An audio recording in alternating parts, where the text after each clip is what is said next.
시청자 여러분 안녕하십니까? JTB 아침 뉴스입니다.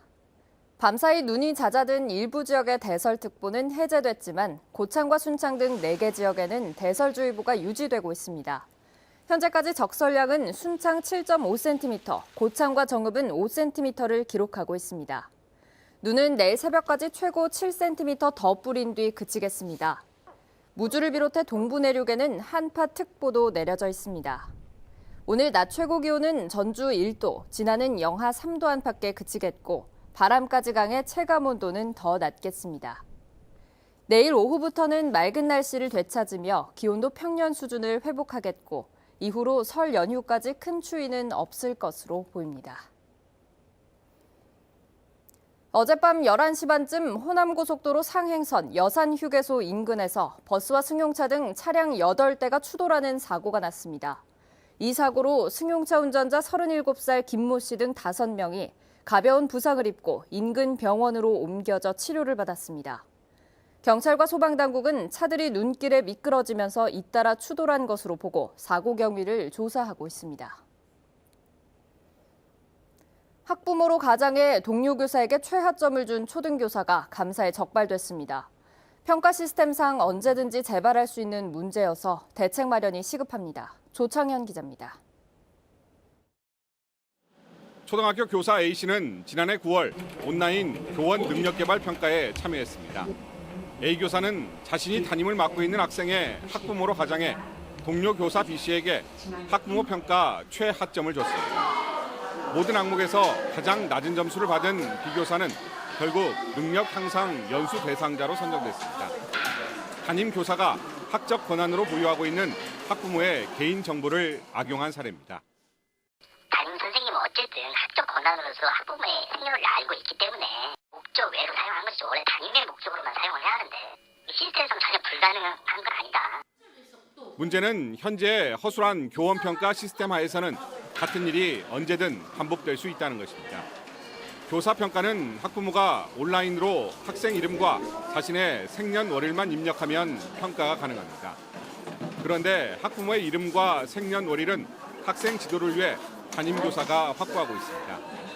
일반적으로 학부모 평가 참여율이 10%를 밑돌기 때문에 담임교사는 학부모 명의를 도용해 평가하고 싶은 유혹에 빠질 수 있습니다. 10%를 밑도는 학부모 평가 참여율은 평가 결과가 왜곡되기 쉽고 신뢰도 얻기 어려워 교원 평가에서 학부모 만족도 조사를 폐지해야 한다는 목소리가 나오고 있습니다. 또한 동료 교사에 대한 평가도 능력보다는 친소 관계에 따라 좌우되기 때문에 전북교육청은 교육부 장관 훈령으로 시행하고 있는 교원 능력개발 평가의 폐지를 교육부에 요구할 방침입니다. JTB 뉴스 조창현입니다.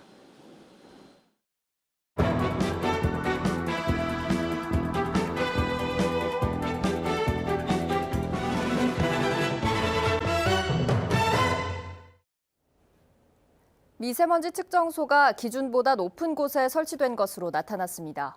오염도가 낮게 측정될 소지가 커 미세먼지 측정치 자체에 대한 불신이 제기되고 있습니다. 권대성 기자입니다.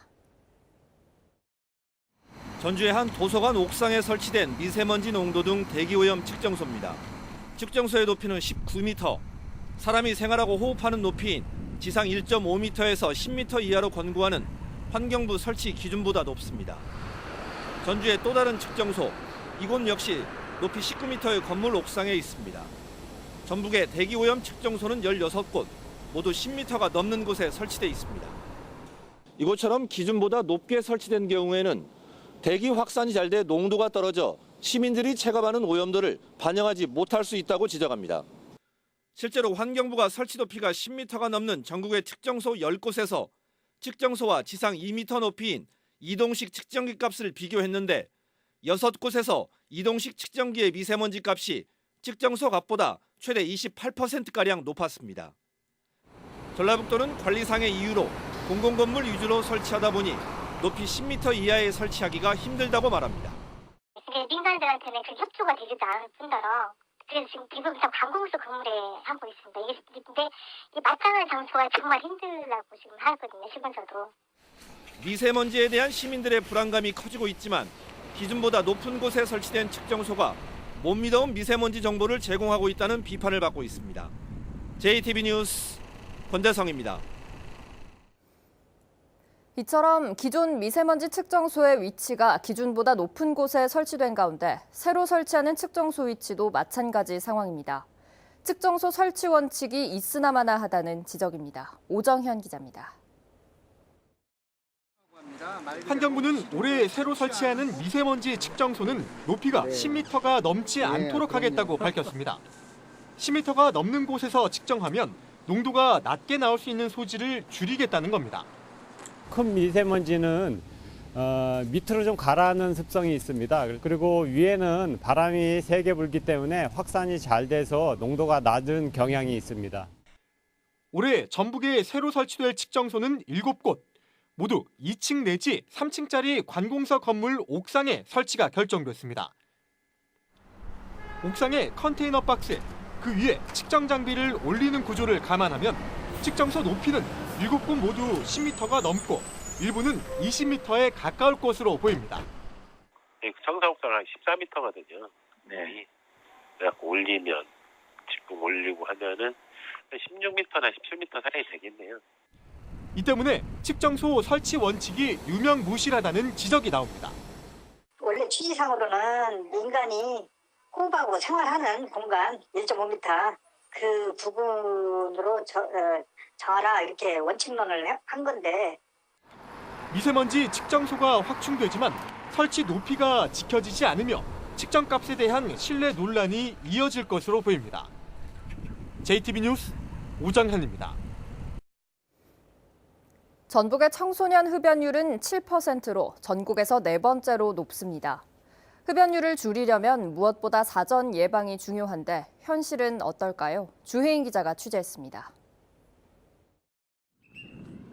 초등학교 바로 앞 편의점으로 아이들이 몰려 들어갑니다.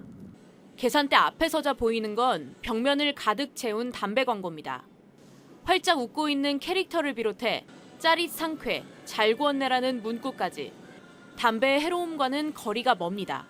과자를 샀는데 그 뒤에 담배들이 쫙 이렇게 진열하고 있어서 담배가 좋다고 생각해요.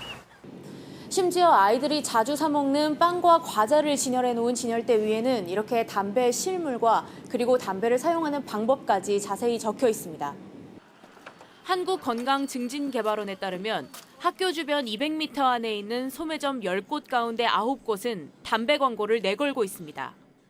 흡연을 하지 않는 청소년이 하루에 한 차례 이상 담배 광고를 보면 흡연을 시작할 확률이 78% 증가한다는 연구 결과도 있습니다.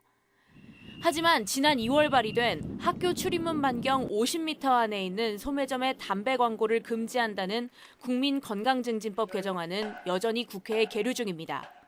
나와 있는 법이 학교 전체의 금연구역 규정한데 이것만 저희가 활용을 할 수 있고 나머지는 법이 없기 때문에 예를 들면 관여를 못하는 눈으로 보면서도 제재를 못하는 거예요. 청소년들의 흡연 문제는 갈수록 심각해지고 있지만 학교 주변에서조차 담배 광고를 막아내지 못하고 있습니다. JTB 뉴스 주혜인입니다. 남원시가 국립전북문화재연구소 유치를 위해 총력을 기울이고 있습니다. 임실구는 구도심 활성화를 위해 도시재생 조례를 제정했습니다. 하원호 기자입니다. 남원시가 문화재청 산하기관인 국립전북문화재연구소 유치를 위해 노력하고 있습니다. 남원시는 국가지정문화재 38점 등 도내에서 가장 많은 문화재를 갖고 있고 판소리, 추장전 등 한류의 원형을 간직하고 있다는 점을 강점으로 내세우고 있습니다. 남원은 지리산과 함께 섬진강 권역을 끼고 있어 전라북도뿐만 아니라 영호남을 아우르는 문화재 연구 최적지입니다. 임실군이 도시재생과 경관디자인 향상을 위한 조례를 만들었습니다. 조례 안에는 도시재생지원센터 설치와 공공디자인 가이드라인 마련 방안 등이 담겨 있어 도시 경쟁력을 높이는 계기가 될 것으로 기대됩니다. 쇠퇴한 도심을 아름답게 만들고 차별화된 도시 활성화 사업을 추진할 수 있는 동력을 확보하게 됐습니다. 김재 씨가 설 명절을 앞두고 전통시장과 병원 등 다중이용시설에 대한 현장 점검에 나섰습니다. 김재 씨는 화재 등 재난이 발생했을 경우 긴급히 대피할 수 있도록 대비 태세를 철저히 해줄 것을 당부했습니다. JTB 뉴스 하원호입니다. 내일부터 도지사와 교육감 예비후보 등록이 시작되는 등 지방선거 일정이 본격화합니다. 예비후보가 되려면 전과 기록과 정규 학력 증명서, 기탁금 1,000만 원 등을 납부해야 하고 국회의원이나 공무원 등 입후보가 제한되는 사람은 예비후보자 등록 신청 전까지 사직해야 합니다. 또 도지사와 교육감에 이어 시장과 도의원, 시의원 예비후보자 등록은 다음 달 2일부터, 군수와 군의원 예비후보자 등록은 4월 1일부터 이뤄집니다. 전북개발공사가 올해 준공될 아파트에서 1,027세대의 입주민을 모집합니다. 새 입주민을 모집하는 곳은 전주 만성지구 공공임대주택이 832세대로 가장 많고 장수 농어촌 임대주택 100세대, 임실 농어촌 임대주택 95세대 등입니다. 이와 함께 올해 실시 설계에 들어가거나 착공할 임대아파트는 전주 만성지구 830세대, 진안 100세대, 무주 90세대 등입니다. 전북교총이 교권 침해를 당한 교사를 대상으로 무료 법률 상담 서비스를 제공합니다. 전북교총은 학교나 외부에서 교권을 침해당한 교사들에게 도움을 주기 위해 변호사들과 계약을 맺고 사무실에 무료 법률 상담소를 설치했습니다. 상담을 원하는 교사들은 전북교총 홈페이지를 통해 신청이 가능하며 담당 변호사들에게 상담과 법률 서비스를 지원받을 수 있습니다. 전북에 귀농귀촌하는 주민들의 절반 이상이 40대 이하로 나타났습니다. 전라북도가 지난해 귀농귀촌 가구의 연령대를 분석한 결과 30대 이하가 36%, 40대가 20%로 40대 이하가 56%를 차지했습니다. 또한 50대 22%, 60대 13%, 70대는 8%로 조사됐습니다.